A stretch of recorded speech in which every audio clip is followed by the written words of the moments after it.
The Clockmaker's Secret Ritual, a cozy New Year bedtime story. The winter sun had already disappeared behind the hills when Elias Thorne turned the sign on his shop door from open to closed. It was 6 o'clock on New Year's Eve, and the streets of Millbrook were beginning to fill with the sounds of celebration.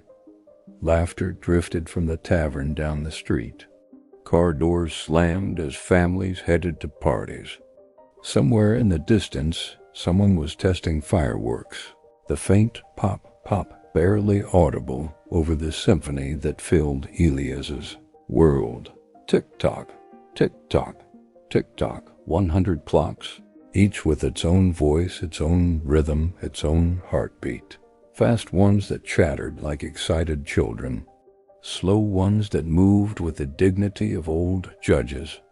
Elias stood in the center of his workshop and listened to them all, the way a conductor might listen to an orchestra warming up before a performance. Except tonight, he wasn't just the conductor. He was also the tuner, the mechanic, the guardian of every single instrument. The workshop smelled the way it had for the past 53 years, clock oil and old wood, brass polish and the faint mustiness of age. Golden light from 3 standing lamps created pools of warmth throughout the cluttered space. Every surface held clocks, wall clocks with painted faces showing pastoral scenes, mantel clocks carved from dark cherry wood, cuckoo clocks with tiny doors and tinier birds. 5 grandfather clocks stood along the back wall like sentries, their long cases reaching toward the pressed tin ceiling. On the workbench sat pocket watches, wristwatches, and travel clocks in various states of repair. This was Elias Thorne's 53rd year performing his annual ritual. 53 years of making sure that when midnight arrived, every clock in his shop would strike at the exact same moment.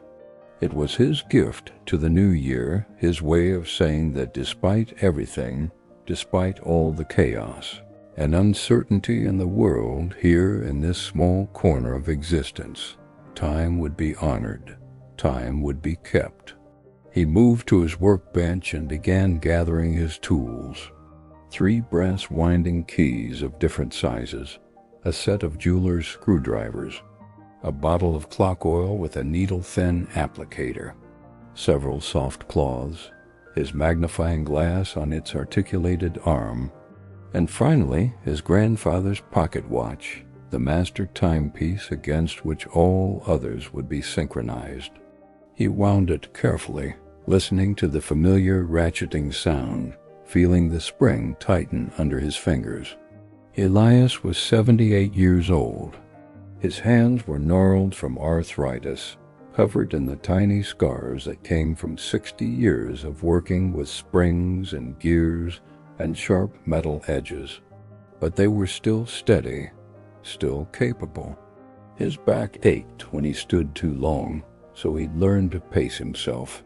His eyes weren't what they used to be, but that's what the magnifying glass was for. He wore wool trousers and a cardigan the color of oatmeal, soft and familiar. His white hair was thin on top, but still full around the sides, and his beard was neatly trimmed. Margaret used to trim it for him every Sunday. That was before. 10 years before. He shook his head slightly, clearing away that particular thought. Tonight was not for sadness. Tonight was for work. Tonight was for ritual. Tonight was for making sure that time continued perfectly into the new year.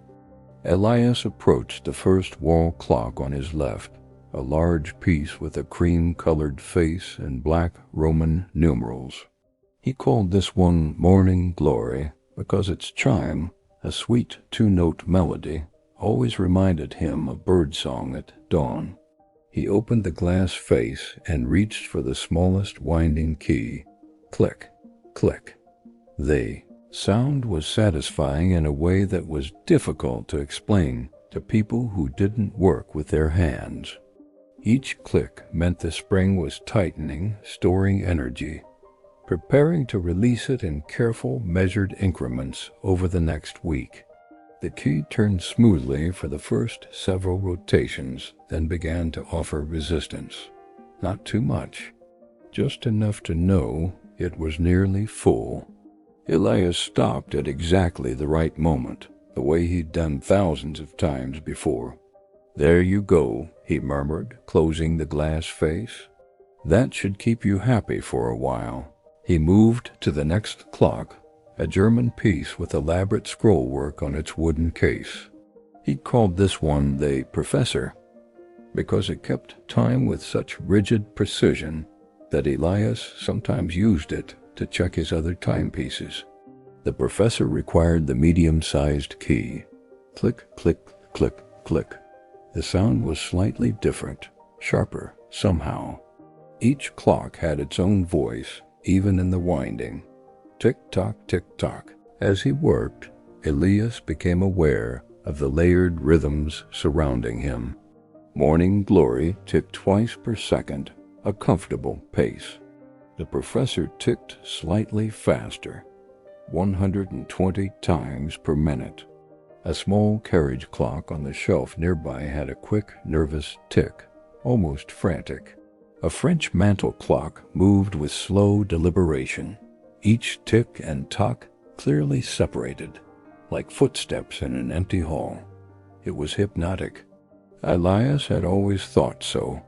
Some people found the sound of multiple clocks maddening, but to him it was like listening to rain or waves or wind through trees. It was the sound of the universe doing what it was meant to do, continuing, persisting, moving forward. He continued along the wall, winding and checking each timepiece. There was Beatrice, a kitchen clock with a face decorated with painted roosters. There was the Captain, a maritime chronometer in a brass case that had once belonged to a sailor. There was Sweetheart, a small Art Deco clock that a young man had bought for his bride in 1932, later brought to Elias for repair after it stopped following her death 60 years later. The widower had passed shortly after. Their son still kept the clock, brought it in annually for maintenance. Each clock held a story. Each one was connected to a life, a moment, a memory. Elias had learned this craft from his grandfather, starting when he was 12 years old. He remembered standing in this very workshop, though it had looked different then, less crowded, and his grandfather had seemed like a giant. A gentle giant who smelled like pipe tobacco and spoke in a low, rumbling voice. He placed a broken pocket watch in Elias's small hands and said, "Time is the most precious thing people have, boy. When you fix someone's clock, you're giving them back little pieces of their life. Never forget that." Elias had never forgotten.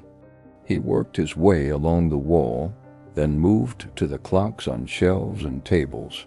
His movements were slow but efficient. There was no need to rush. He had 6 hours until midnight.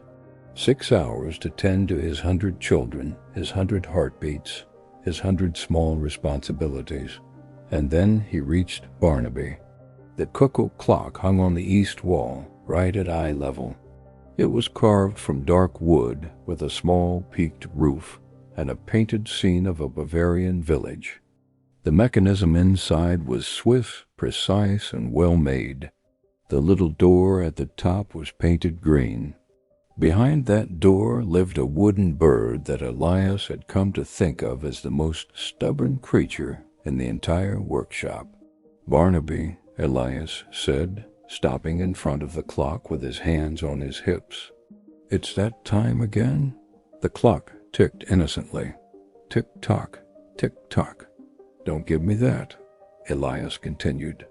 "You know exactly what I'm talking about. Every year, Barnaby, every single year, you're 2 minutes late. And every year I adjust you. And every year, within a week, you're 2 minutes late again." He opened the front panel and peered at the mechanism inside. Everything looked fine. The weights hung properly. The chains weren't tangled.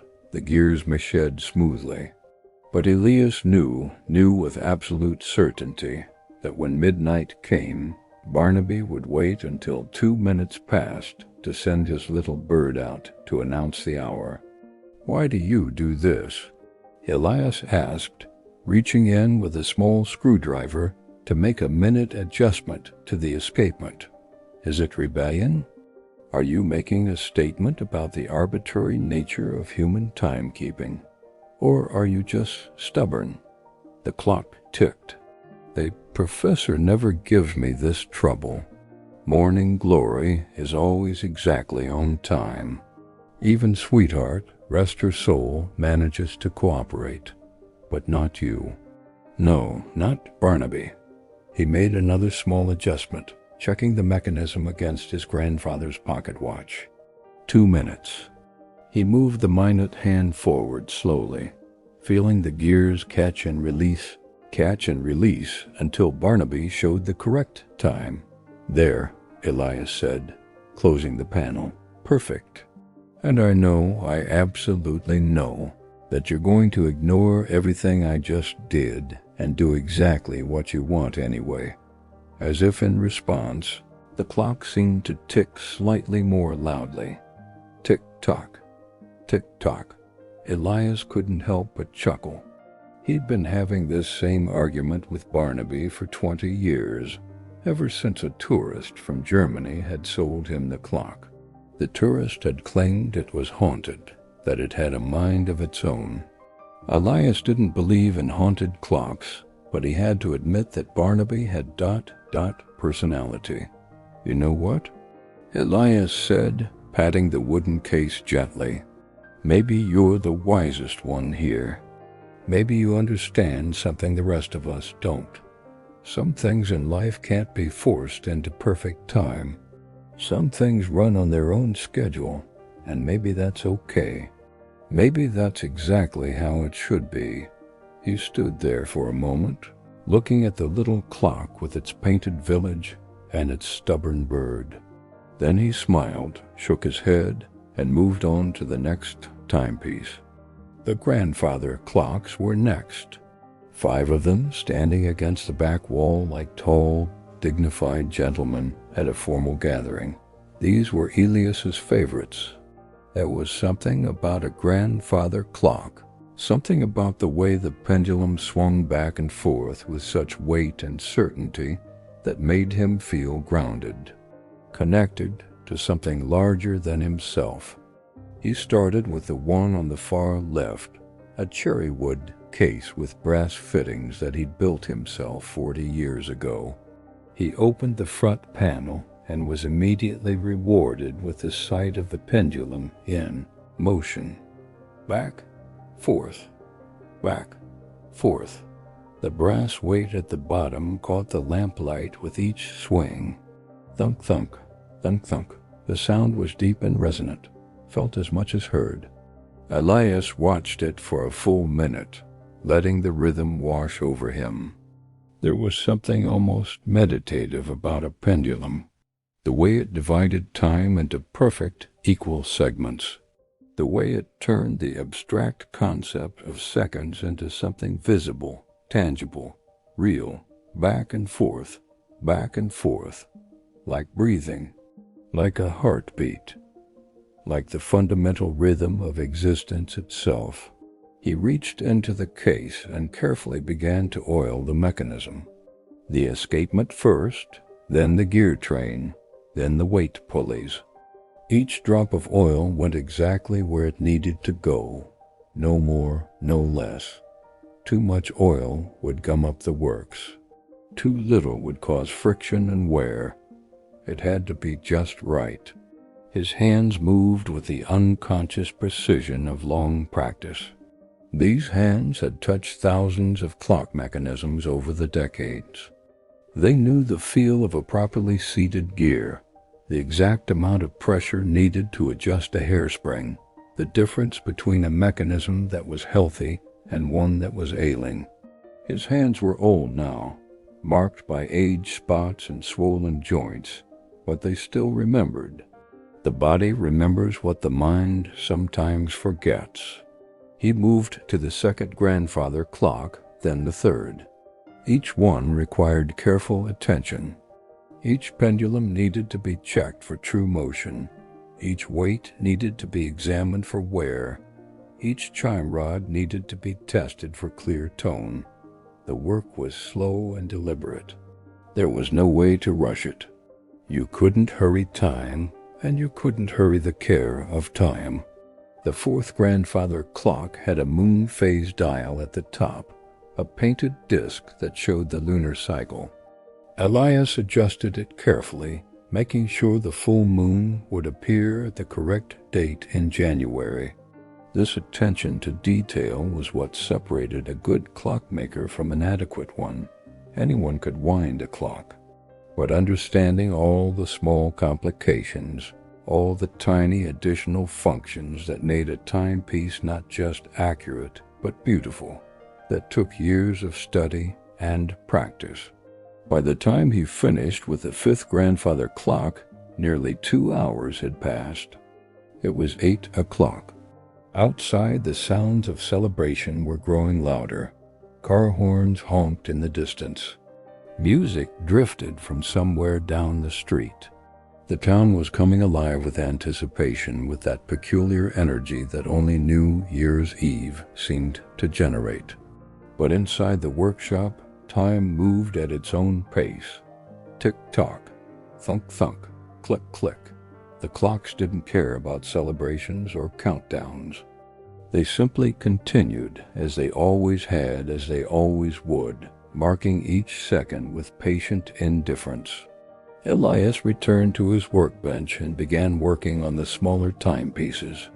The mantel clocks came next, each one a small work of art.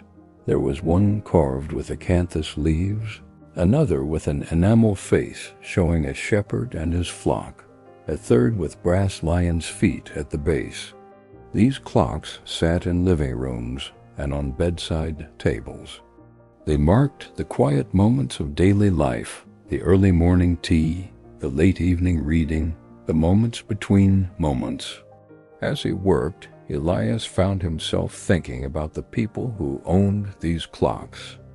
Mrs. Chun, who brought in her mother's mantel clock every year, even though she'd told Elias she couldn't really afford the maintenance fee. He'd stopped charging her years ago, though he'd never told her that. The Patel family, with their Art Deco timepiece that had belonged to the patriarch's grandmother in Mumbai. Young Sarah Johnson, who'd inherited a small traveling clock from an aunt she'd never met, who'd brought it in with tears in her eyes, saying she wanted to keep it running forever. Each clock was a link in a chain. Each one connected the present to the past, the living to the dead, the old to the young. As long as the clocks kept running, those connections remained intact. The memories stayed alive. The love persisted. He picked up a pocket watch, a beautiful piece in a gold case with delicate engravings. This one belonged to Marcus, the baker down the street. Elias remembered the day Marcus had brought it in 30 years ago, his hands shaking with excitement. He'd saved for months to buy it. He was going to propose to his girlfriend that evening, and he wanted the watch to be perfect. Wanted it to be running exactly right when he opened the case to show her the inscription he had put inside. "All my time is yours?" She'd said yes. They'd been married for 29 years now. They had 3 children and 5 grandchildren. And every year, Marcus brought the watch in for cleaning and adjustment, even though it didn't really need it. He just wanted to make sure, wanted to be certain that the watch that had been there for the most important moment of his life would keep running, would keep marking the time they had together. Elias cleaned the mechanism carefully, polished the case, checked the balance wheel. When he was finished, the watch gleamed in the lamplight. He set it aside with a small smile. Tomorrow, Marcus would pick it up. He'd hold it in his large, flour-dusted hands, and his eyes would crinkle at the corners, and he'd thank Elias like he did every year. It was a small ritual, but it mattered.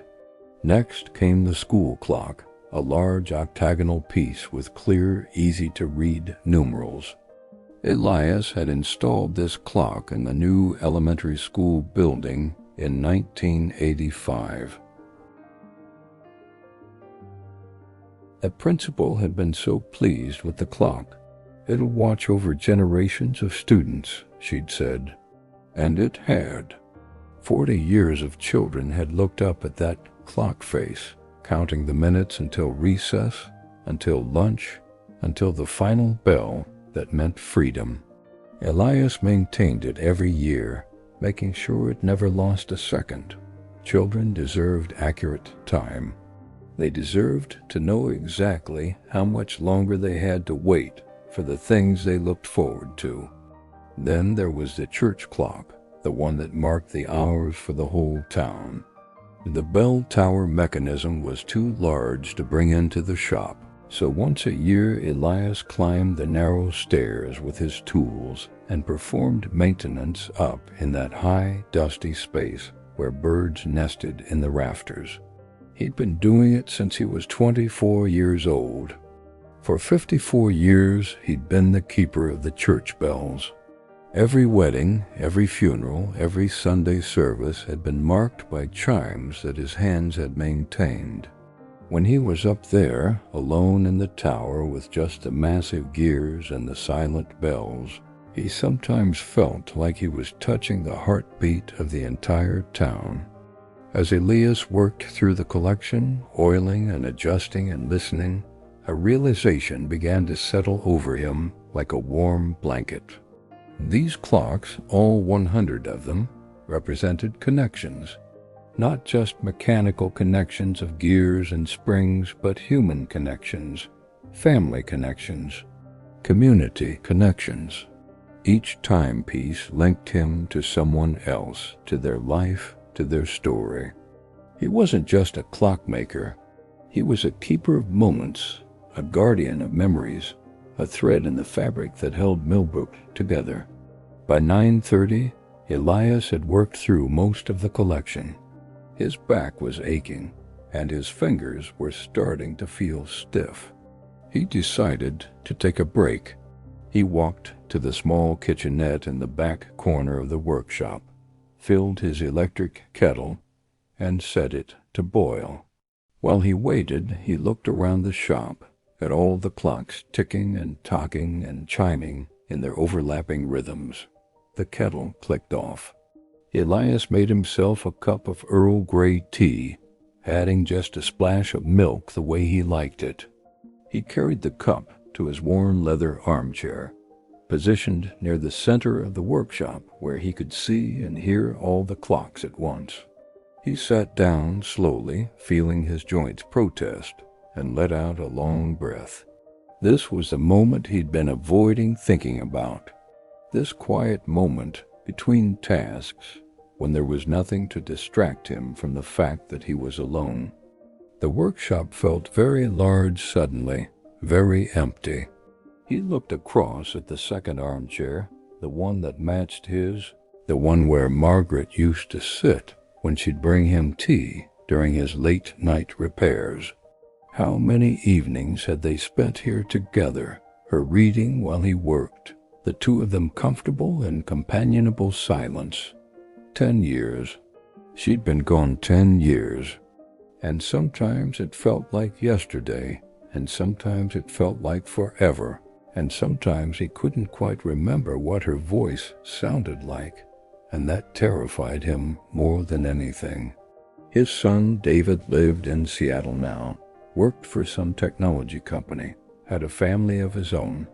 They talked on the phone every few weeks. David had called yesterday to wish him a happy new year. It was a good call, a warm call. But David wouldn't be coming to visit any time soon. He had his own life, his own time to keep. Elias took a sip of his tea and felt a wave of loneliness wash over him. Not the comfortable solitude he usually enjoyed, but real loneliness, the kind that made the workshop feel too big and the night feel too long. He was 78 years old, sitting alone in his shop on New Year's Eve, talking to clocks because there was no one else to talk to. Was this it? Was this what the end looked like? Why? Surrounded by the markers of time, by all these mechanical devices designed to measure out what little remained, he closed his eyes, and then he listened. Tick-tock, tick-tock, thunk-thunk, click-click-click, tick-tock, 100 clocks, 100 heartbeats, 100 small voices all singing their particular songs. And suddenly Elias didn't hear loneliness. He heard presence. He heard persistence. He heard life. Each tick was a second in someone's life. The baker checking the time as he pulled bread from the oven. Mrs. Chun looking at her mantel clock as she poured tea for her daughter. The school children watching the clock, waiting for recess. The young couple glancing at their watch as they walked hand in hand through town. All of these moments, all of these lives, all of these heartbeats, and he was connected to all of them. He opened his eyes. The workshop didn't feel empty anymore. It felt full of time and memory and connection and purpose. He wasn't alone in here. He was surrounded by the evidence of a life spent in service to his community, to his craft, to the fundamental human need to mark and measure and make sense of the passage of time. Margaret was here too, in a way. In the clocks she'd loved, in the rituals they'd created together, in the memory of her smile when she'd bring him tea. She was here in every tick, every tock, every measured second, because he'd spent so many of those seconds loving her. And David, far away in Seattle, was connected too. Every clock Elias had ever repaired for David's childhood home, every timepiece he'd given as a gift, every lesson he'd tried to teach about patience and precision and taking care of the things that mattered, all of that was a connection that couldn't be broken by distance. Elias finished his tea, set the cup aside, and stood up. The loneliness hadn't vanished completely, but it had transmuted into something else, something softer, something he could live with. He wasn't alone. He was alone in a room full of time, which was an entirely different thing. He returned to his work with renewed purpose. The remaining clocks needed his attention, and more importantly, they needed to be synchronized. This was the delicate part, the part that required the most concentration. Each clock had to be adjusted so that when midnight arrived, they would all strike together. Not almost together, not roughly together, exactly together. Elias picked up his grandfather's pocket watch, his master timepiece, and checked it against the atomic clock display on his phone. Exactly synchronized. Good. He began moving through the workshop, checking each clock against the master, making tiny adjustments. A touch here, a twist there. 30 seconds fast, so he'd hold the pendulum for a moment to slow it down. 20 seconds slow, so he'd give the minute hand the gentlest push forward. The work required absolute focus. He couldn't afford to lose track of which clocks he'd adjusted and which still needed attention. He moved methodically, left to right, top to bottom, checking each timepiece twice to be certain. As he worked, the ticking began to change. Slowly, gradually, the individual voices of the clocks started to merge. The fast ones slowed down slightly. The slow ones sped up. The rhythms began to align, to overlap, to create a pattern. It was like watching a flock of birds come together in formation, each individual finding its place in the larger whole. Tick-tock, tick-tock. Elias could feel it in his chest, in his breath, in his bones. The alignment, the synchronization, the moment when 100 separate timepieces became one collective voice. It was a feeling he worked all year to achieve, this single moment of perfect harmony. His breathing slowed to match the rhythm. His heart seemed to beat in time with the pendulums. This was why he did this. This was why it mattered. In a world of chaos and uncertainty and constant change, here was proof that order was possible, that precision could be achieved, that time, at least in this small space, could be controlled and shaped and honored. By 11:30, the synchronization was complete. Every clock showed the exact same time, down to the second. Every mechanism was ready. Every chime rod was positioned. Every cuckoo bird was poised behind its door. All except Barnaby, of course, who Elias knew would do his own thing regardless. Elias returned to his armchair and sat down. His work was done. Now there was nothing to do but wait and watch. He thought about time, about what it meant, about why humans had spent thousands of years trying to measure it. Time wasn't really a thing you could hold or see. It was more like a current, a river that everyone floated down together. You couldn't stop it or slow it down or make it go backward. All you could do was be aware of it, mark it, acknowledge it, honor it. For so much of his life, Elias had felt like he was racing against time, racing to build his business, racing to save enough money, racing to spend time with Margaret before it was too late, though of course it was always too late because there was never enough time with the people you loved. He'd rushed through so many moments, always thinking about the next thing, the next repair, the next deadline. But somewhere along the way, he'd learned something important. Time wasn't the enemy.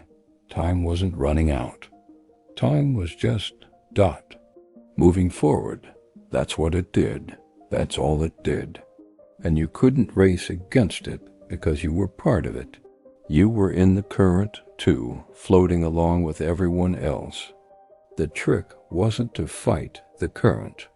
The trick was to find your rhythm within it, to move with it instead of against it, to accept that some things couldn't be controlled or forced or perfected, like Barnaby, that stubborn little cuckoo clock with its stubborn little wooden bird.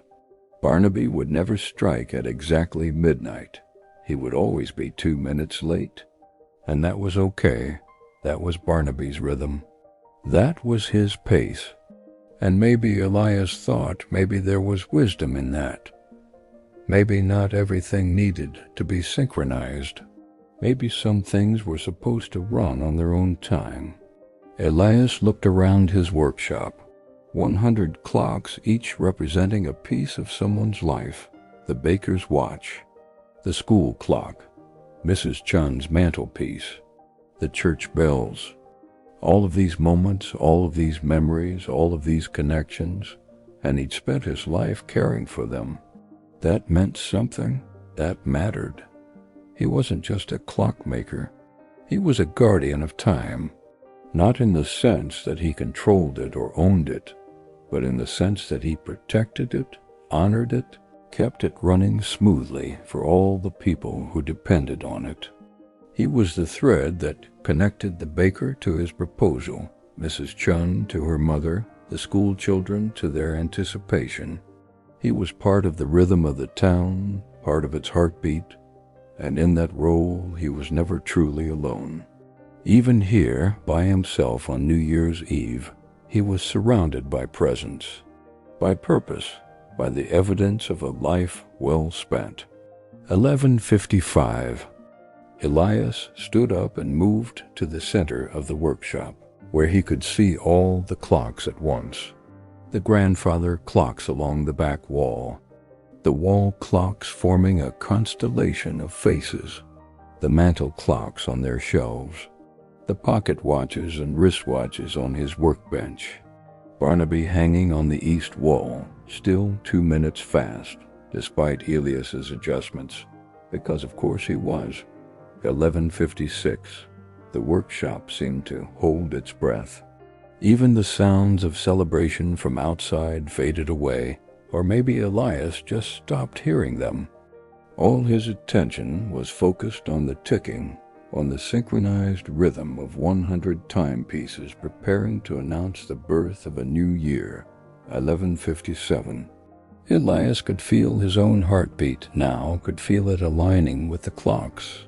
He thought about Margaret. He thought about David and his grandchildren in Seattle. He thought about all the people in Millbrook preparing for midnight in their own ways. He thought about time itself, that strange current that carried everyone along.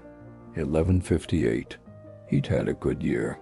Not a perfect year, but a good one. His health was decent for 78. He'd completed several challenging repairs, including an 18th century French carriage clock that had seemed hopeless when it arrived. He'd had lunch with friends. He'd read good books. He'd watched the seasons change through his workshop window. He'd kept the town's clocks running. He'd done what he was meant to do. 11:59. The new year would bring what it would bring. More repairs. More moments of loneliness, but also more moments of connection. More aches and pains, but also more cups of tea and quiet evenings, and the satisfaction of work well done. More time, measured out in ticks and tocks, until there was no more time. But that was okay. That was just the current moving forward. That was just the rhythm of existence. 11-50-9 and 30 seconds. Elias felt tears in his eyes, though he couldn't have said exactly why. Gratitude, maybe, or recognition. Or simply the weight of standing in this moment, watching all his children prepare to sing together. 11-50-9 and 50 seconds. "Happy New Year, Margaret," he whispered. "Happy New Year, David. Happy New Year, Millbrook." Midnight. The clocks erupted. Chimes and bells and gongs and cuckoos, all sounding at once in a thunderous chorus. The grandfather clocks struck their deep, resonant bongs. The mantel clocks added their bright, clear chimes. The wall clocks contributed their various melodies. The cuckoo clocks sent their little birds out to announce the hour. All those tiny wooden voices calling out in unison. It was glorious. It was overwhelming. It was perfect. The sound filled the workshop, spilled out into the street through the walls and windows. People passing by stopped and smiled, recognizing the annual ritual. Some applauded. Some checked their own watches against the chorus. Some simply listened, grateful that in a changing world, some things remained constant. Elias stood in the center of it all, tears running down his face, smiling wider than he'd smiled in months. This was why he did it. This moment right here.